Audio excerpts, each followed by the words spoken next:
Here we are with my old friend, colleague, and Hall of Famer Steve Flink. We have been watching together, one next to the other. One behind the other.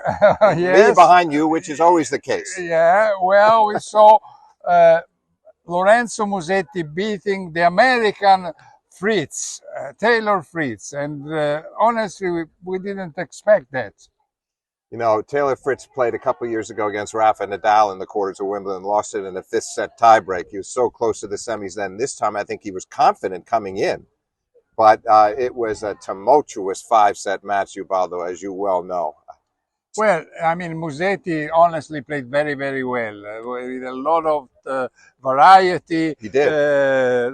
Great touch, fantastic drop shots. Well, he had lost the first set, Right. and then Fritz was way too good for him in the first set. Yeah, and then he was one break behind at the beginning of the second first set. game. That's right. First game, he broke back immediately. Yeah. Then he went up 5-3. He served for the match, for the set. The set. But he was unable to convert. And then he had a set point on Fritz's serve in the next game and was unable to convert, and they went to a tiebreak. Yeah, well, Fritz served very well and served a winning serve. He did. Then in the third set, well, they went to the tiebreaker, and there was only one mini break. Right. Immediately at the beginning. Yeah. And a fantastic backhand down the line by Musetti went up 2-0. Yeah. And then he kept that advantage until the end of the tiebreaker. And when he had to serve it out at 6-5, he had a great serve. So it was a clutch performance from him to get back to one set all. Yeah. And then Steve, he won quite easily the third set because he broke immediately Fritz, and then he went up 4-1 with two breaks, and he won 6-2. But I didn't expect he would have lost the fourth set, which instead he lost, even if he was up low 40.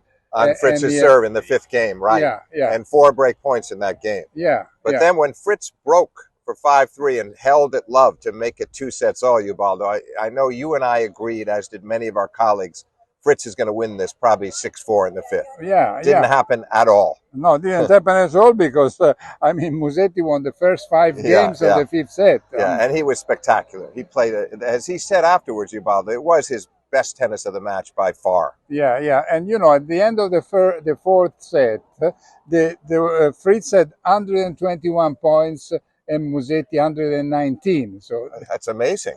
I wonder where you saw that number. You told me.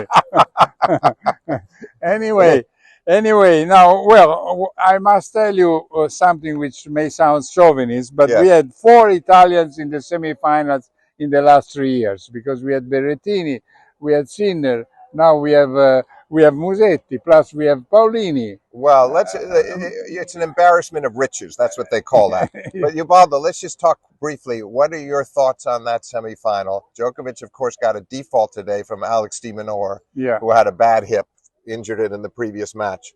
They went 5 sets at the French. Great performance from Musetti before Djokovic from 2 sets to 1 down, won at 6-love in the fifth.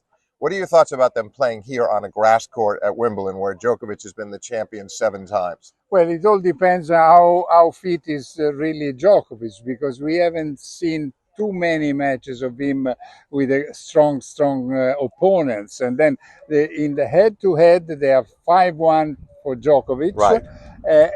Musetti won in Monte Carlo when Djokovic wasn't playing well. Right. But they had 2 matches. They went to the fifth set in Paris. Of course, grass, as you say, is different. Right. But Musetti tonight showed that he can play very well on grass too. He did, but I agree, and that will give him a boost. It'll give him a certain amount of confidence, but in turn, he knows he's up against one of the all-time best grass court players, and also that this court helps Djokovic much more than the slow court in Roland Garros, where they played in the evening and he was running down so many balls, chasing balls down out of the corners and shocking Djokovic with his ability to cover the court. I think much tougher here. Do you think that someone will shout in the crowd, Musetti, or like they've done to like they did with Runa? I hope not. I hope if they do the Musetti, they don't stretch out the mu so that it becomes a double-edged sword, because that's what that was with Runa. They were trying to get under Djokovic's skin too. It's okay to cheer on Musetti, but don't resort to any cheapness. Yeah. Anyway, Musetti is now virtual number 16 in the world, so close to number 15, which he was last year in June or July. And you must be shocked because he started the season very badly. Yeah. And until Roland Garros, I still think that match with Djokovic was the turning point of his year, that he played that well against Novak at Roland Garros. Well, okay. Thanks a lot to Steve Flink, my old friend, colleague and Hall of Famer, but we will be here next for Paolini also. Yes, thanks, Ubaldo.